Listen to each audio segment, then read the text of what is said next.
Celebrate करना चाहूंगा कि लेडीज एंड जेंटलमैन, GST 2 भी रिफॉर्म हो गया है और इसमें तीन पार्ट थे।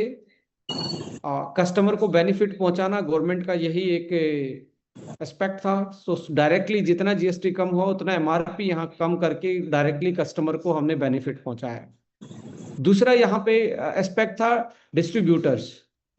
तो जहां हमें लगा कि बिजनेस वॉल्यूम बढ़ाया जा सकता है, कि डिस्ट्रीब्यूटर को भी एक्स्ट्रा परसेंटेज भी बिजनेस वॉल्यूम मिले, वो भी वहां पे बढ़ाया गया, प्राइस भी कम किया गया, DP पे भी कम किया गया और फिर भी बिजनेस वॉल्यूम बढ़ाया गया है। सो ये तीनों एस्पेक्ट, चाहे कंपनी थी, चाहे गवर्नमेंट के कंप्लायंस थे, या डिस्ट्रीब्यूटर को बेनिफिट पहुंचाना था, ये तीनों पहलुओं पे कंपनी ने अपनी लिस्ट को रिवाइज किया। इसके लिए भी मुझे लगता है कि हमारी एग्जीक्यूटिव काउंसिल के मेंबर जो हैं उन्होंने बड़ा योगदान दिया है, बड़ा डिबेट एंड डिस्कशन हुआ है आपके सीनियर्स के साथ, तब ये लिस्ट बनी है। सम टाइम जब नया चेंज आता है तो कुछ लोग कंफ्यूज हो जाते हैं या कुछ लोगों को कंफ्यूज करने की कोशिश की जाती है। आप सबसे रिक्वेस्ट करूंगा कि समझदार बनिए और सही तरीके से चीजों को समझिए। यदि आपको कोई भी किसी भी तरीके से गुमराह करने की कोशिश करता है तो डेफिनेटली अपने सीनियर के साथ बैठिए। आपको ये जान के बड़ी खुशी होगी, आप being a distributor direct selling में सबसे ज्यादा परसेंटेज ऑफ बिजनेस वॉल्यूम, जो अच्छी कंपनी, रिकॉग्नाइज कंपनी है, उनमें सबसे ज्यादा बिजनेस वॉल्यूम आपकी कंपनी ही सबसे ज्यादा देती है। बट ये मैं नहीं बोलूंगा कि बिजनेस वॉल्यूम देना हमारा कोई एक पहला कोर वैल्यू है। अच्छे प्रोडक्ट देना हमारा पहला कोर वैल्यू है, साइंटिफिक प्रोडक्ट देना हमारा कोर वैल्यू है, बट उसके साथ साथ सही डिस्ट्रीब्यूशन में रहना भी हमारा कोर वैल्यू है। So ladies and gentleman,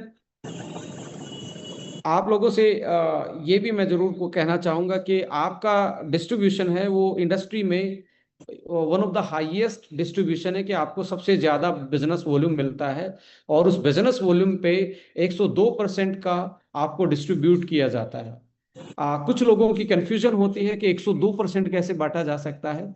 ladies and gentleman, एक आप DP का 102% नहीं बांट रहे हैं। DP का मतलब जिस पे आप खरीद रहे हैं उसका 102% नहीं बांट रहे हैं, आप बिजनेस वॉल्यूम का बांट रहे हैं। So that can be easy. Business volume का तो आप यही बिजनेस वॉल्यूम 40 की बजाय 20% कर दें तो उसका 200% भी बांटा जा सकता है। So this is all about, यदि कोई भी कंफ्यूजन आपके क्रिएट होती है या कोई करने की कोशिश करता है तो हमेशा अपने इफेक्टिव ग्रोइंग अपलाइन के साथ जरूर अपने कन्वर्जेशन में जाएं और आप अपनी इस पे क्लैरिटी लेके आए। हमने इसको पूरी सूझबूझ के साथ सबके ओपिनियन के साथ इसको रिवाइज किया है। सो ये दो चीजें आज हमारे लिए लागू हो चुकी हैं और इसका आप बेनिफिट जरूर उठाएंगे। सो आज हम टॉपिक स्टार्ट करते हैं, दैट इज एंटी एजिंग। मैं बोर्ड रिप्रेजेंटेशन के थ्रू आप लोगों के साथ ये सेशन शेयर करूंगा।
सो एंटी एजिंग,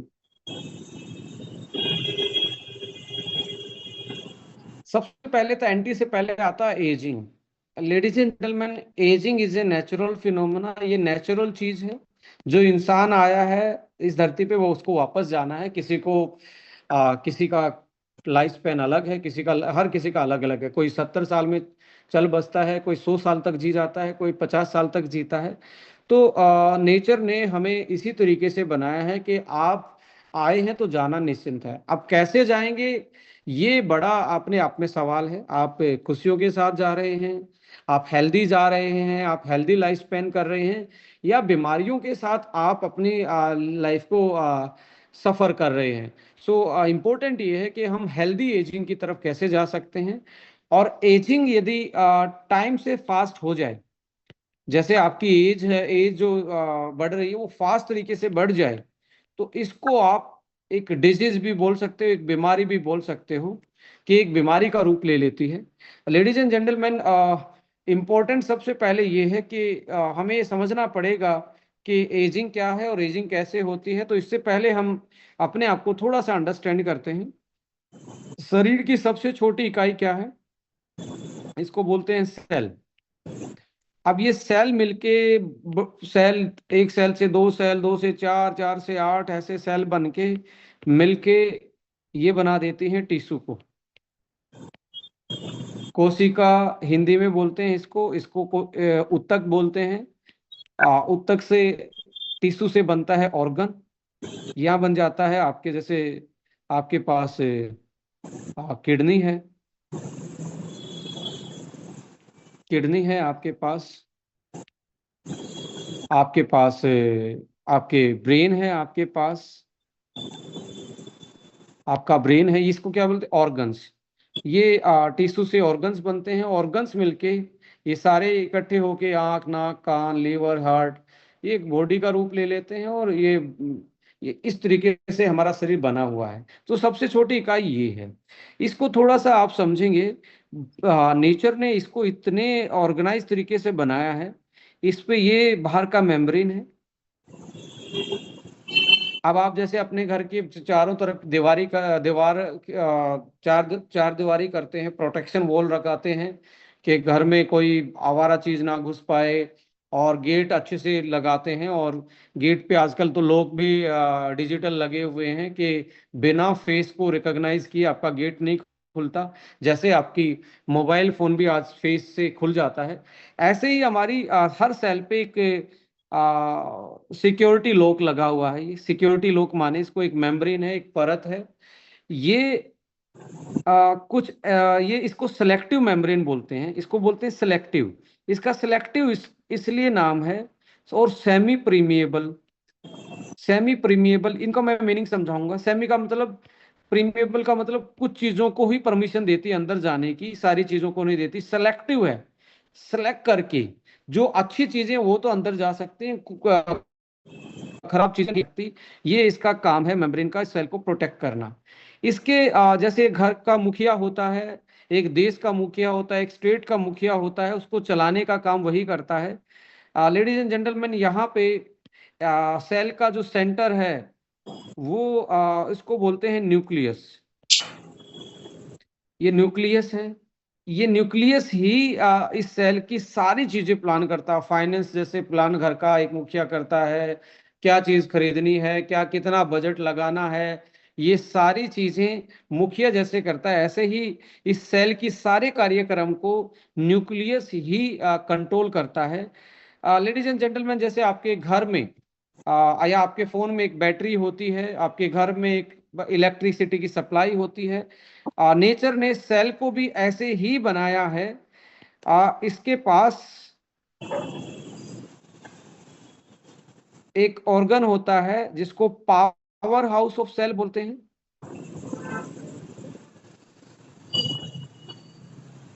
ये पावर हाउस ऑफ सेल इसलिए बोला जाता है कि सेल की सारी एनर्जी यही जनरेट करता है। अब पावर हाउस है, कोई पावर हाउस है उसमें वो हाइड्रो पावर हाउस है तो पानी से बिजली बन रही है।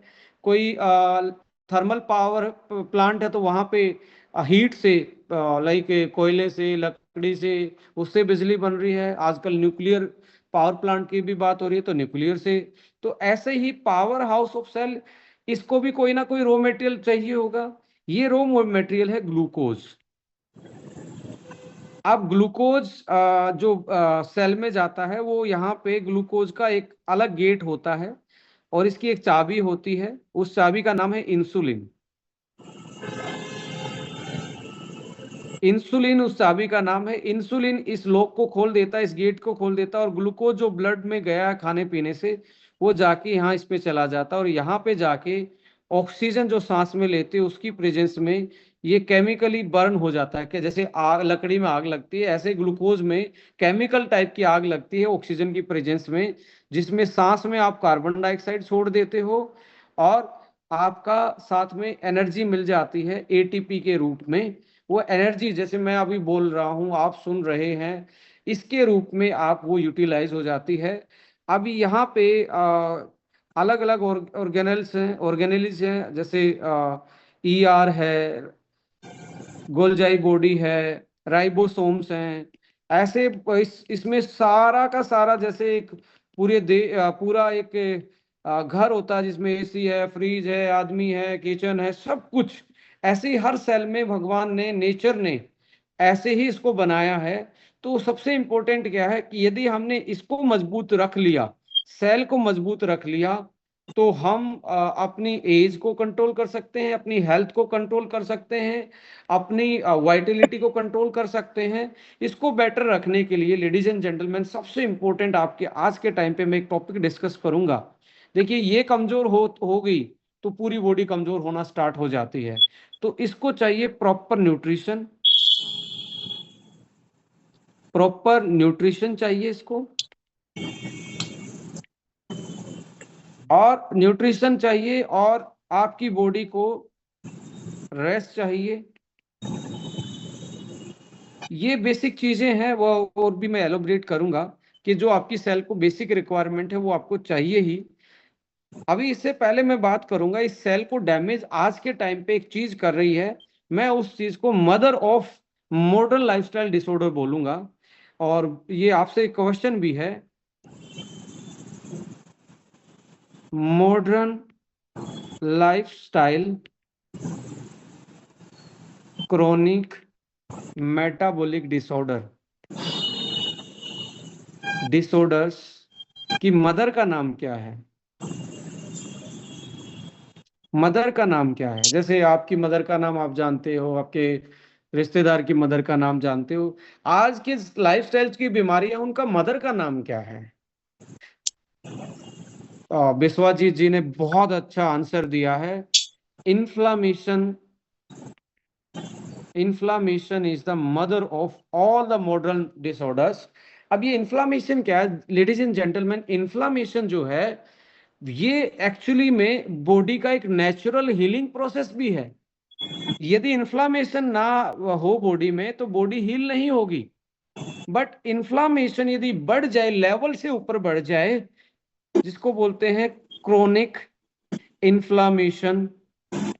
अब ये क्रोनिक का मतलब है कि सपोज करो कोई इस लेवल तक ही चीजें सही थी, अब ये बढ़ के यहाँ चली जाए, तो जो एक्स्ट्रा लेवल है इन्फ्लामेशन का, ये डैमेज करना स्टार्ट कर देता है बॉडी को। और बॉडी में सबसे पहले डैमेज करेगा आपकी सबसे छोटी इकाई सेल को, सेल के बाहर के एनवायरनमेंट को, पावर हाउस को, सेल के मुखिया को, सेंटर आपका न्यूक्लियस को, और बहुत सारी चीजों को ये अटैक करना स्टार्ट कर देता है, और डिस्ट्रक्शन स्टार्ट हो जाता है, और आपकी बॉडी धीरे धीरे कमजोर, बीमारियां, ये सारी चीजें आना स्टार्ट हो जाती हैं। So ladies and gentleman, chronic inflammation कहाँ से पैदा हो रही है? क्रोनिक इन्फ्लामेशन सबसे पहले आप देखेंगे हमने क्या क्या अभी चेंज किया है।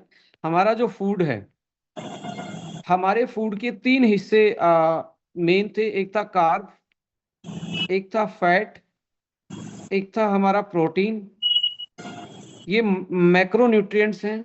इसके बाद एक हिस्सा आता है माइक्रो न्यूट्रिएंट्स। माइक्रो न्यूट्रिएंट्स में विटामिन्स, मिनरल्स, और अभी तो मैं बोलूंगा एंटीऑक्सीडेंट्स। और इसमें मैं ये भी ऐड ऑन करूंगा लाइक प्रोबायोटिक। ये पहले इस पे ध्यान नहीं दिया जाता था, बट आप इसको जरूर ऐड ऑन कीजिए। Antioxidant, probiotic also micro nutrients का काम करते हैं। आल्सो प्रोबायोटिक्स न्यूट्रिशन नहीं है, बट ये हमारे लिए हमारी बॉडी को नरिश करते हैं सेवरल वे में, वो मैं जरूर डिस्कस करूंगा। लेडीज एंड जेंटलमैन, सबसे गलती हमने क्या की है पिछले 20 साल में, हमने इस पे फोकस बढ़ा दिया और इस पे फोकस कम कर दिया, इस पे फोकस ही नहीं है हमारा। और इंडिया एक कार्ब लविंग कंट्री बन गई है। कार्ब लविंग का कैसे? आप अपने रिश्तेदार के घर जा रहे, मिठाई लेके जा रहे हो, आप कोई रिश्तेदार आ रहा है, उसको हाई कार्ब फूड खिला रहे हो, नमकीन, बिस्किट, चॉकलेट, बेकरी, स्वीट्स, मीठी चाय, शुगर एडेड चीजें, कोल्ड ड्रिंक, ये सारी चीजें क्या है, कार्ब में आती है। और बैड वाला, दो टाइप के कार्ब होते हैं, एक होता है गुड कार्ब, ये चाहिए हमें, एक होता है बैड कार्ब। बैड कार्ब में, गुड कार्ब का मतलब होता है जो नेचुरल हो, जैसे फ्रूट है, वो नेचुरल है, गुड कार्ब है। सब्जियां हैं, गुड कार्ब है, नेचुरल हैं, उसमें फाइबर है, उसमें वाइटामिन है, उसमें मिनरल्स हैं।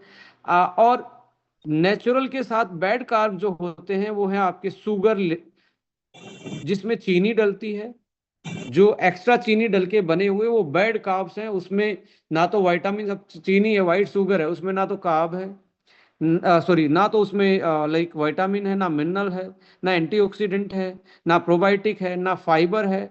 सो लेडीज एंड जेंटलमैन, यहाँ पे आप देखेंगे गुड कार्ब्स आपके सब्जियों से और आपके फ्रूट से आते हैं। उसके अलावा जो भी आप मीठी चीजें खा रहे हैं वो बैड कार्ब हैं। और बैड कार्ब क्या करता है, ब्लड में जाएगा, ब्लड में जैसे ही आपका कार्ब गया, कार्ब जाता ब्लड के में ग्लूकोज के रूप में। लेडीज एंड जेंटलमैन, जैसे ही ग्लूकोज ब्लड में घूमेगा, तो आपकी बॉडी में पेनक्रियाज नाम का एक ग्रंथि है, ग्लैंड है, आपकी बॉडी उसको मैसेज देगी कि ग्लूकोज को कहाँ पहुंचाना है, पावर हाउस तक पहुंचाना है। तो यहाँ गेट की चाबी बनाओ, गेट की चाबी कौन सी है, इंसुलिन। इंसुलिन गेट की चाबी है। अब क्या हुआ, आप बार बार में खा रहे हैं, बार बार में पेनक्रियास क्या कर रहा है, इंसुलिन बना रहा है, धीरे धीरे इतना इंसुलिन बना कि ये कई बार थक जाता है। और आप लगातार ग्लूकोज खा खा के, ये आपका गेट पे है ना, चाबी इतनी घिसनी स्टार्ट हो जाती है कि चाबी ही नहीं लगती है। चाबी लगने का मतलब क्या है, यानी कि आपका इंसुलिन की सेंसिटिविटी कमजोर होनी स्टार्ट हो जाती है, और ये गेट ओपन नहीं होता, और ब्लड जो है वो खून में बाहर घूमता रहता है, अंदर जाएगा नहीं। अंदर जब इंजन में ईंधन ही नहीं जाएगा तो जलेगा क्या। अब क्या होता है कि आपकी आपकी सेल डिमांड करे कि मेरे पास ईंधन नहीं आ रहा, तो मैं एनर्जी कैसे बनाऊं। अब तो ऊपर से क्या होगा, आपको ज्यादा भूख लगेगी, तो आप कुछ खाओगे, फिर ये ग्लूकोज इसमें बढ़ेगा। अब ग्लूकोज इसमें बढ़ेगा, अंदर जा नहीं सकता, बॉडी सोच रही है मेरे पास कैलोरी नहीं है, ऊपर से भूख लगी हुई है, तो बड़ा उल्टा काम है, खाया है, बॉडी को मिला नहीं। सो इसको ही डायबिटीज बोलते हैं। So ladies and gentleman, high carb is the inflammatory diet. High carb को लिख लीजिए, इन्फ्लामेटरी डाइट है। आप जो शुगर रिलेटेड चीजें खा रहे हैं किसी भी फॉर्म में, bakery, pastry, biscuit, chocolate, candy, या मीठी चाय, चाय में एक्स्ट्रा शुगर डाल के, sugar is the silent killer for you. अब आता है, फैट को चेंज कर दिया हमने, फैट को लेके हम रिफाइंड ऑयल में। पहले फैट क्या थी, नेचुरल थी, कोल्ड प्रेस थे, कच्ची घानी का था, या देसी घी था, उसको भी फ्राई नहीं किया जाता था। हमने फैट को चेंज कर दिया रिफाइंड ऑयल में, साथ में फैट को प्रोसेस कर दिया, फ्राई कर दिया, ये टूट गया फ्री फैटी एसिड। अब भाई साहब ये फ्री है, किसी ने किसी के जग के दरवाजे पे जाके जमा होगा, फ्री है, कहीं पे भी घूम सकता है। अब कहीं पे भी घूमेगा तो ये कहीं ना कहीं खून की नलियों में जमना स्टार्ट हो जाएगा, खून की नलियों में जमेगा तो ये पैसेज कम हो जाएगा, और यहाँ ब्लॉकेज होना स्टार्ट हो जाएगी, बीपी की प्रॉब्लम, हार्ट अटैक की प्रॉब्लम। कहाँ से आई, आपने कार्ब से तो इसके इन्फ्लामेशन कर दिया, ये यहाँ से स्वेल हो गई, ऊपर से फ्री फैटी एसिड आ गया, अंदर से पहले ही इनमें सूजन थी, ऊपर से ये फैट जमना स्टार्ट हो गया, ब्लॉकेज स्टार्ट हो गई। सो अल्टीमेटली आप फैट, आपने जिस फैट ने घी को फ्राई कर दिया, ऑयल, कच्ची घानी ऑयल को रिफाइन कर दिया, और आपके फ्री फैटी एसिड बढ़ गए, और साथ में आपकी जो ऑयल की जो सही चीज थी, ओमेगा थी, वो खत्म होना स्टार्ट हो गई। इससे आपकी बॉडी में बहुत सारे डैमेज हुए। अब इसके बारे में बड़ी मिथ है, और फीमेल्स बड़ी मिथ रखती हैं प्रोटीन के भी, मुझे क्यों प्रोटीन चाहिए, मुझे ये क्यों चाहिए, मैं तो लाइक मैं तो जिम नहीं जाती हूँ, या ये मेरे घर वाले तो स्पोर्ट्समैन नहीं हैं, हमें तो प्रोटीन नहीं चाहिए। देखिए, प्रोटीन के बिना आप लंबा नहीं जी पाएंगे। जिस आंख से मुझे देख पा रहे हैं या मैं आपको देख पा रहा हूँ, ये प्रोटीन से बनी है। जो आंखों का लेंस है वो प्रोटीन का बना हुआ है। आपके सुंदर सुनहरे और ये डेंस जो बाल हैं, जो हेयर हैं, ये प्रोटीन के बने, ये नाखून प्रोटीन के बने हैं, जिसके कारण आपके जॉइंट जुड़े हुए लेगामेंट वो प्रोटीन के बड़े बने हुए हैं। आपकी स्किन प्रोटीन की बनी हुई है, आपकी मसल में प्रोटीन है। लेडीज एंड जेंटलमैन, और इससे ज्यादा मैं क्या ही बताऊं। आपका एचबी जो है, हीमोग्लोबिन जो टेस्ट करवाते हो, हीमोग्लोबिन, हीमोग्लोबिन जो है, ग्लोबिन को प्रोटीन ही बोला जाता है, हीमोग्लोबिन भी ही प्रोटीन है। सो हमें प्रोटीन हर किसी को चाहिए, अलग अलग मात्रा में चाहिए। यंग एज में ज्यादा चाहिए, क्योंकि मसल ग्रोइंग एज है, उसमें आपको, जैसे बच्चों के केस में, आपको बहुत ज्यादा ध्यान रखना है प्रोटीन और विटामिन मिनरल्स पे और गुड कार्ब्स पे और अच्छी फैट पे। बट यहाँ पे क्या है, प्रोटीन को हमने लेस कर दिया।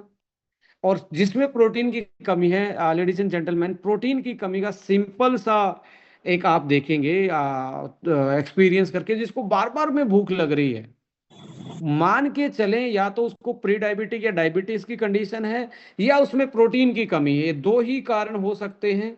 प्रोटीन की कमी में भी बार बार भूख लगेगी, या आप डायबिटीज के केस में भी बार बार भूख लगेगी, क्योंकि बॉडी में कैलोरी सेल में नहीं जा रही, ब्लड में घूम रही है, इसलिए उसमें बार बार भूख लग रही है।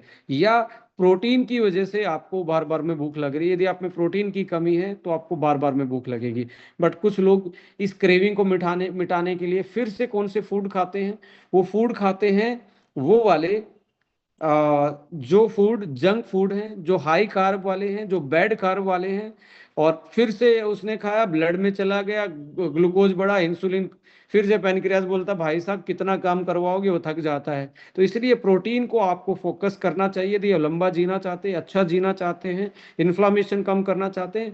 गुड फैट, घी है, कच्ची घानी का है, या ऑयल है अपने जो पंपकिन सीड है, फ्लैक्स ऑयल है, फिश ऑयल है, ये ओमेगा वाले हैं। इससे भी आपका इन्फ्लामेशन कंट्रोल होता है। यदि ये हमने चेंज नहीं किया तो यही जो हमारी मेडिसिन थी, हम क्या बोलते थे पहले, फूड इज ए मेडिसिन, भोजन ही आपका मेडिसिन है। Use your food as a medicine, don't use the medicine as a food.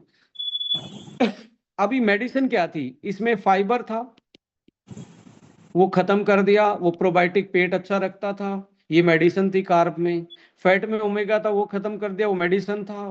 Protein में आपका गुड प्रोटीन की क्वालिटी थी, वो आपने फ्राई करके जला दिया, वो मेडिसिन था, वो खत्म हो गया।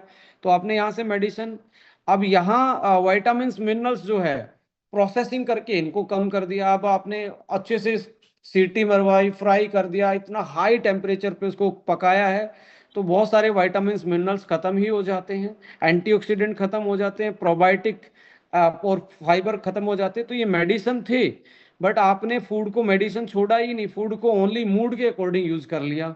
तो यहां से स्टार्ट हो गया इन्फ्लामेशन। इन्फ्लामेशन स्टार्ट हुआ। अब इसके बाद आपका अगला इन्फ्लामेशन आता है कि आपकी जो स्लीप पैटर्न है, स्लीप पैटर्न जो है, नींद का, सोने का टाइम एक नहीं है। फूड विंडो जो है, खाने का जो ईटिंग विंडो है, ईटिंग विंडो जो है, खाने की जो टाइम है, वो आपका अनबैलेंस है। तो इसके कारण भी क्या होता जा रहा है कि आपकी बॉडी की डेली की रिकवरी नहीं हो रही है। सो ये भी आपका इन्फ्लामेशन कॉज कर रहा है।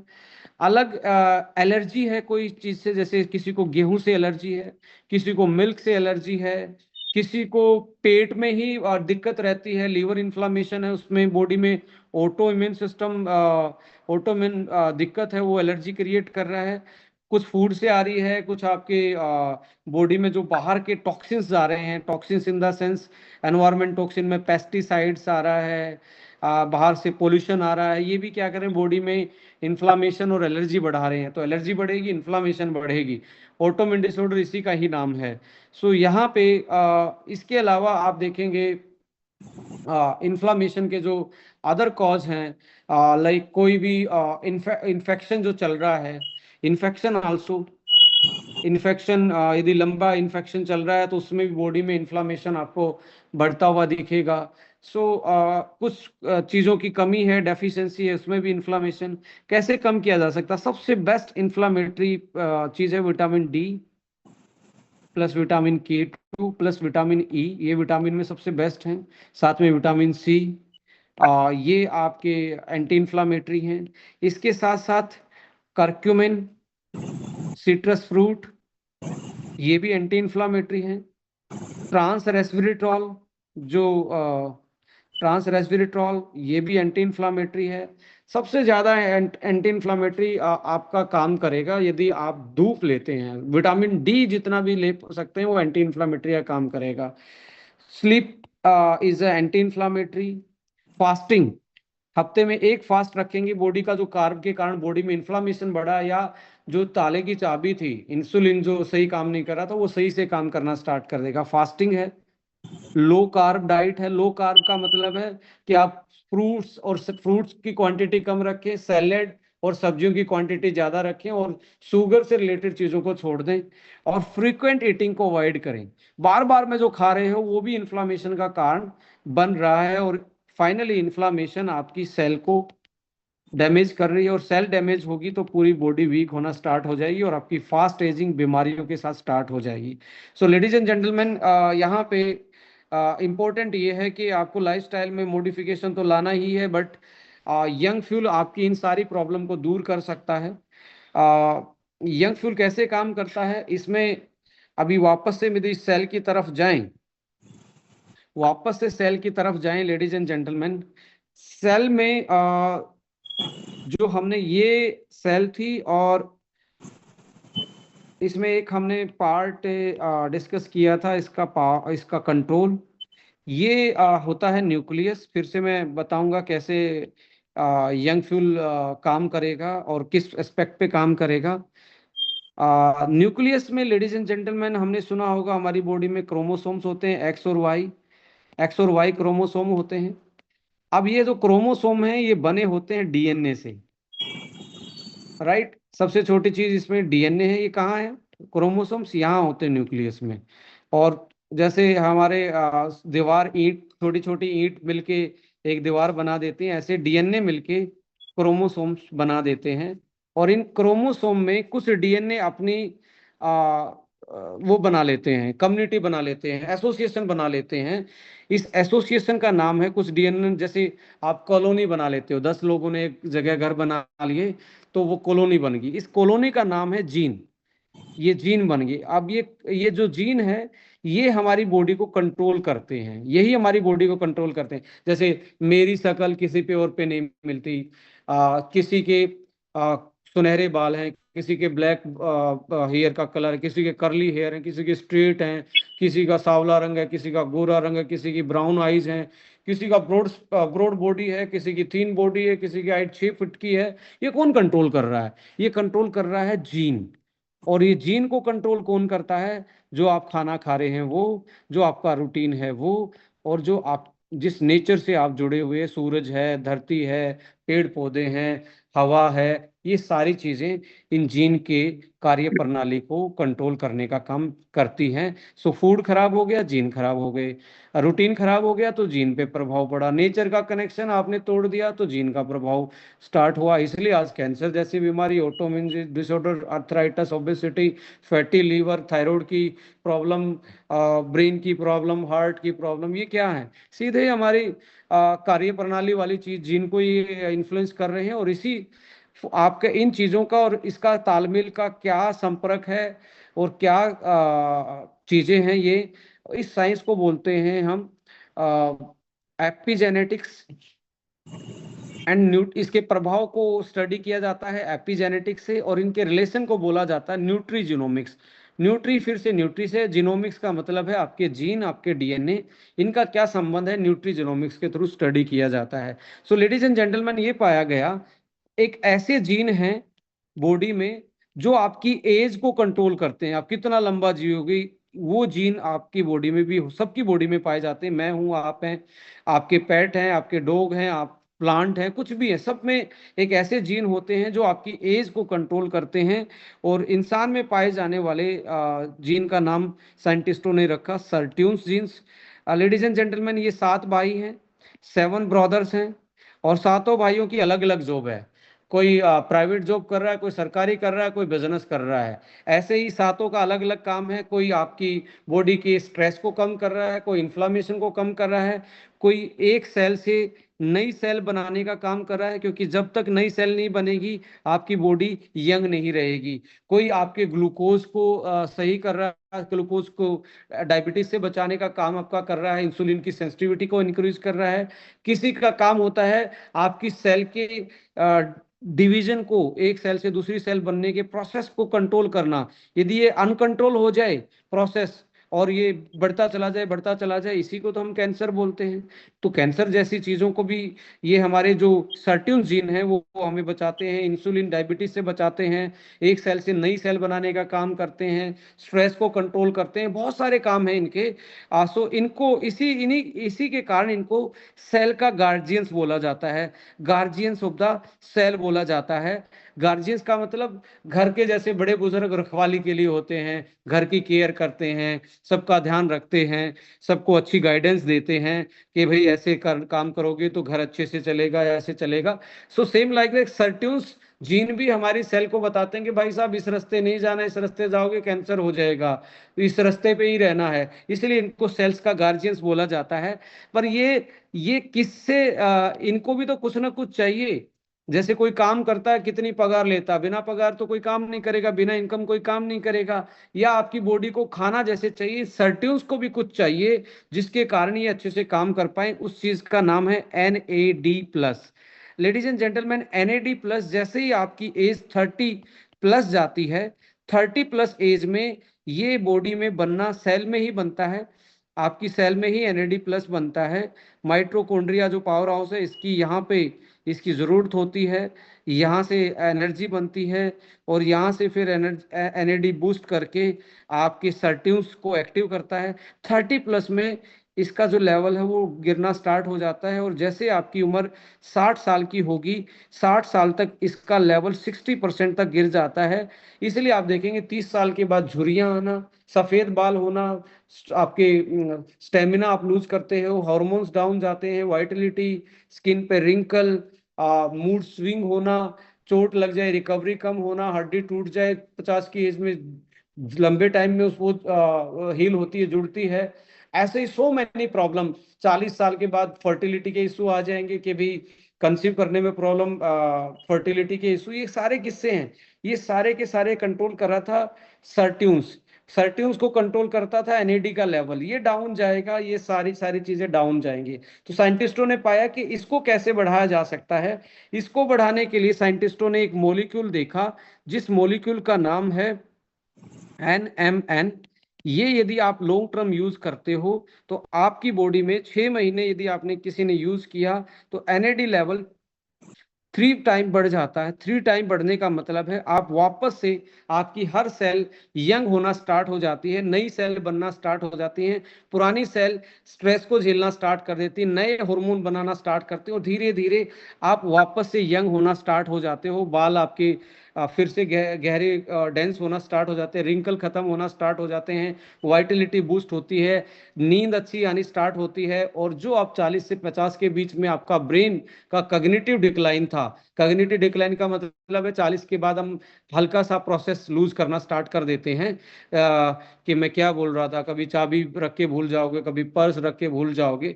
और जो 20 साल की एज में बड़ा अच्छे से ध्यान रहता था, इवन लोग 40 साल की एज में कई बार ये बोलते हैं अभी मैं क्या बोल रहा था, मैं यार मैं मुझे याद दिलाओ।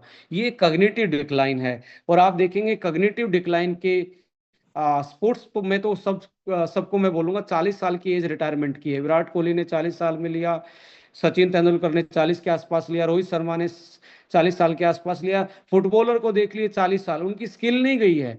वो ऐसा नहीं है कि उनको लाइक स्किल उनके कम हो गए हैं, उनका कॉग्निटिव डिक्लाइन और एनर्जी जो है वो डिक्लाइन हो गई है, जिसके कारण वो उनके रिफ्लेक्शन कमजोर हो गए हैं और उनको फाइनली संन्यास लेना पड़ता है, और रिकवरी टाइम उनका जो मेहनत कर रहे हैं वो ब्लेड से रिकवर कर रहा है। सो साइंटिस्टों ने ये देखा कि एनएडी प्लस को बढ़ा दिया तो सर्ट्यून्स एक्टिवेट हो जाएंगे, दोबारा से आपकी नई सेलें बनेंगी, नई चीजें डेवलप होंगी। तो एनएमएन एक ऐसा मोलिक्यूल है जो एनएडी को वापस से बढ़ा देता है और आपको सेलुलर सेलुलर रीप्रोग्रामिंग, ये सेल है, इसकी रीप्रोग्रामिंग हो जाती है वापस से। जैसे आप एक पुराने घर को फिर से आपने मरम्मत करवा के उसको वापस से पेंट वेंट करके दीवारें अच्छी करके सही कर देते हो।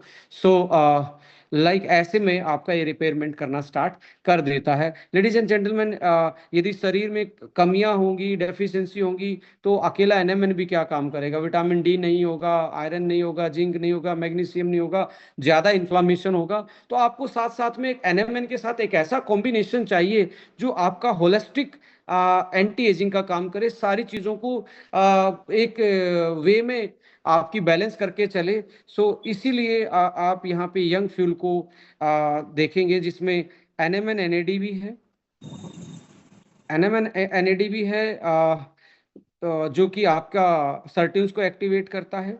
एंटीऑक्सीडेंट ब्लेंड है, एंटीऑक्सीडेंट ब्लेंड का मतलब है जो इन्फ्लामेशन बॉडी में चल रहा है उसको कंट्रोल करते हैं और आपकी सेल का जो प्रोटेक्शन है इसको और मजबूत करते हैं, बाहर की मेम्ब्रेन की मरम्मत पूरी रखते हैं कि बाहर से कोई चीज अटैक कर रही है उसको ये न्यूट्रलाइज कर देते हैं। जैसे ब्लड प्रूफ जैकेट का काम करते हैं जो कॉप्स होते हैं, जो आपके आर्मी के पर्सनल्स होते हैं, जो फाइट में या लड़ाई में जाते हैं तो ब्लड प्रूफ जैकेट पहनते हैं। तो एंटीऑक्सीडेंट भी एक ब्लड प्रूफ जैकेट है हमारी बॉडी के लिए, हर सेल के लिए। वो बाहर की बुलेट से बचाता है जो उसको डैमेज कर सकती हैं, जिनको हम फ्री रेडिकल भी बोलते हैं या रिएक्टिव ऑक्सीजन स्पीसीज भी बोलते हैं।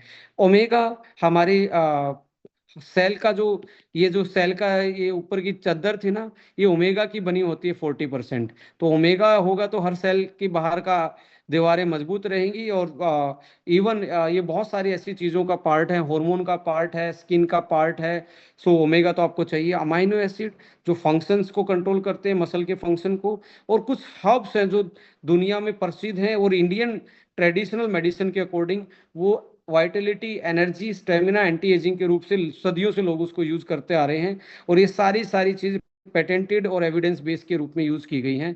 लेडीज एंड जेंटलमैन देखो, यहाँ 4 टाइप के जो मेन ओमेगा होते हैं वो इसमें डाले गए हैं। एएलए है, इसमें सीएलए है, ये एंटीऑक्सीडेंट, एंटी कैंसर का भी काम करता है। ईपीए, डीएचए, ये आपके ब्रेन को भी अलर्टनेस पे लाते हैं। एएलए आपकी इन्फ्लामेशन को कम करता है और ब्रेन, हार्ट और आपकी नई सेल बनाने में हेल्प करता है। Trans resveratrol anti inflammatory, glutathione anti inflammatory, Q10 antioxidant, green tea anti inflammatory, antioxidant, selenium एक ऐसा मोलिक्यूल मिनरल है जो एंटीऑक्सीडेंट का काम करता है, एंड कॉन्जुगेटेड लिनोलेनिक एसिड। यहाँ पे आप देखेंगे सर्ट्यून्स को, डीएनए को और माइटोकॉन्ड्रिया पावर हाउस को, और आपका जो डीएनए है और आपके जो जीन्स हैं उनको फिर से एक्टिवेट, रिपेयरमेंट का काम करते हैं। ये वाली चीजें, एनएमएन अकेला नहीं, इसमें एनएडी भी है, टीएमजी भी है, ट्राई मिथाइल ग्लिसाइन ग्लाइसिन। ये डीएनए को रिपेयर करता है। जैसे आपकी दीवार टूट गई, फट गई, वापस से प्लास्टर किया, फिर पेंट कर दिया, ऐसे ही आपका वापस से डीएनए को मोलिकुलर लेवल पे रिपेयर करने का काम टीएमजी करता है।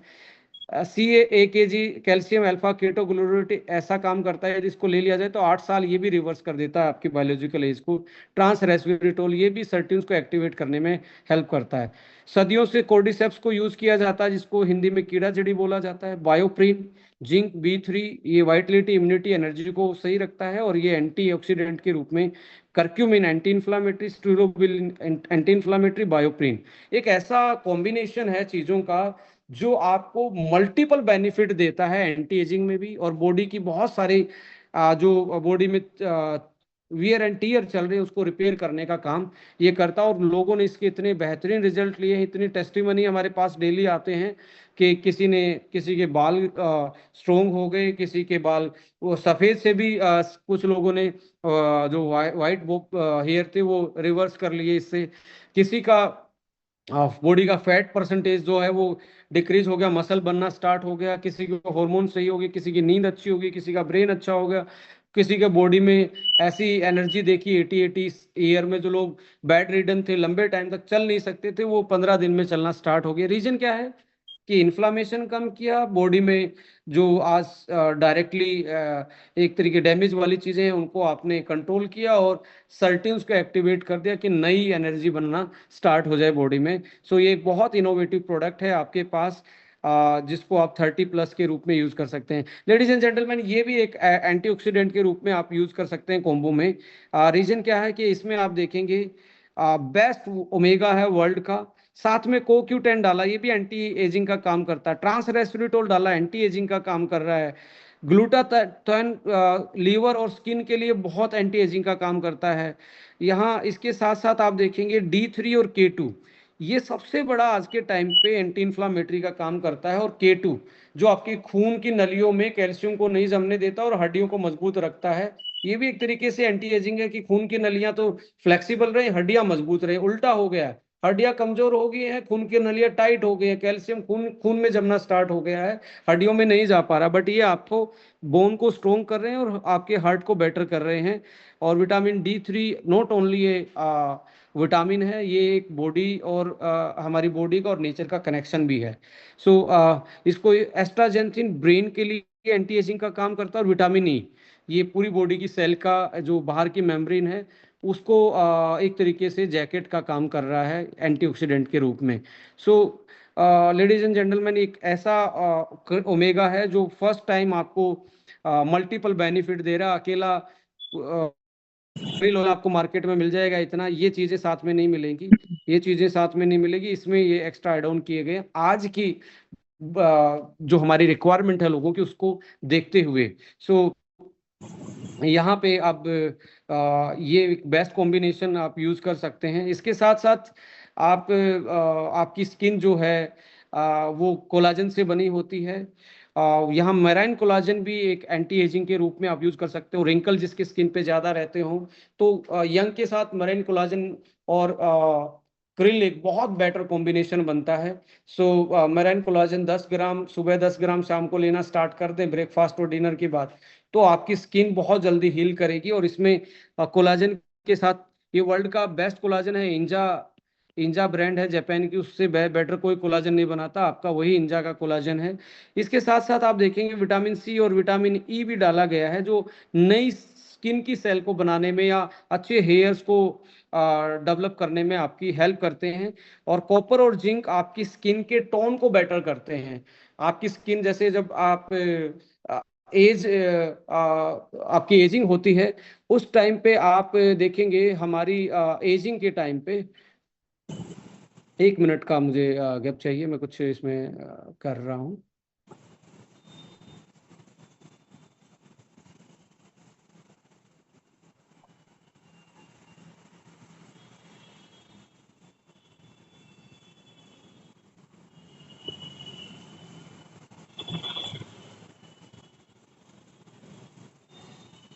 Ladies and gentleman, zinc and copper आपकी स्किन का जो है इवन टोन करता है। इवन टोन का मतलब जैसे एज बढ़ती है तो आपकी टोन चेंज होती है स्किन के। एक एरिया में आपका डार्क कॉम्प्लेक्स होता है, एक एरिया में ज़्यादा ब्राइटनिंग दिखती है। ऐसे में जिंक एंड कॉपर जो है हेयर और स्किन को दोबारा से रिकवर करने में और इवन टोन करने में हेल्प करते हैं। बायोटीन आपके बालों के लिए बहुत अच्छा, तो एक प्रॉपर कॉम्बिनेशन में ये प्रोडक्ट आपको देखने को मिलता है। अश्वावन आप यूटिलाइज कर सकते हैं यदि आप बहुत ज़्यादा स्ट्रेस में रहते हैं, स्ट्रेस के कारण आपको इन्फ्लामेशन आ रहा है या एजिंग आ रहे हैं, तो उस केस में आप अश्वावन को कॉम्बिनेशन में यूज कर सकते हैं। और SBTC से तो आप सुबह की शुरुआत करते हैं तो वो पहला कदम है एंटी एजिंग की तरफ। सो लेडीज एंड जेंटलमैन, यहाँ पे प्रोडक्ट का यहाँ पे मैं इतना ही बोलूँगा कि ये कुछ प्रोडक्ट है जिनके कॉम्बिनेशन आप यूज कर सकते हैं।